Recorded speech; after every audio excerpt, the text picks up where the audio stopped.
సాధారణ డాక్టర్గా మిగిలిపోయిన ఈ మధ్య తరగతి తండ్రి మొహం చూడరా. నువ్వు కూడా ఒక మధ్య తరగతి కొడుకుగా మిగిలిపోకూడదనేరా.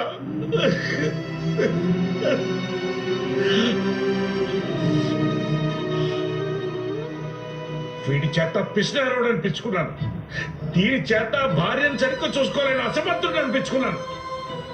నేనే కాదురా, కొడుకుల మీద కొండంత ఆశ పెట్టుకున్న ప్రతి మధ్య తరగతి తండ్రి ఇలాగే అనుకుంటాడు.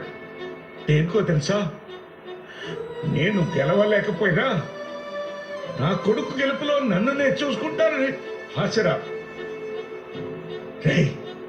నువ్వు అసలు గెలవడం అంటే ఏంటి నాన్న?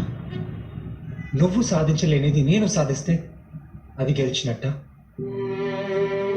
చిన్నప్పటి నుంచి డాక్టర్ అని నా మీద రుద్దుతూనే ఉన్నావు. నాకు నాలో డాక్టర్ కనబడటం లేదు నాన్న.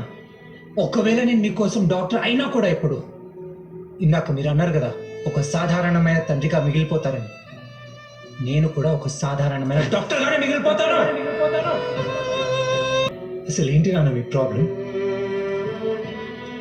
పిల్లలు పుట్టారా, వాళ్ళని బాగా చదివించామా, ర్యాంక్ వచ్చిందా, సెటిల్ అయ్యారా, తల్లిదండ్రులు గెలిచినట్టేనా, లేదంటే వాళ్ళు బ్రతకడమే వేస్టా? పిల్లల్ని పెంచేటప్పుడు వాళ్ళ ఇష్టాలను కూడా పెంచండి నాన్న. ఇందాక మీరన్నా మధ్య తరగతి అనే మాట లేకుండా చేసి పెడతారు. అరే ఎవరేదో సాధిస్తున్నారని టీవీలో చూసి చప్పట్లు కొట్టారు కదా, అదే సొంత కొడుకు సాధించడానికి ప్రయత్నిస్తుండే ఎందుకు ప్రోత్సహించరు?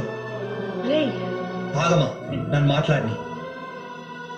ఎందుకు తెలుసా, ఎక్కడ నాకు నచ్చిన ఫీల్డ్ నేను సక్సెస్ అవ్వలేనని మీకు భయం.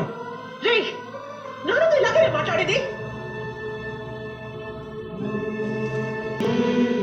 మీ ఇద్దరికి నా గదిలో ఏమైనా సిగరెట్ ప్యాకెట్లు, మందు బాటిల్ దొరికా బాధపడ్డానికి? దొరికింది నా కళలు, నా ఆశయాలే కదా.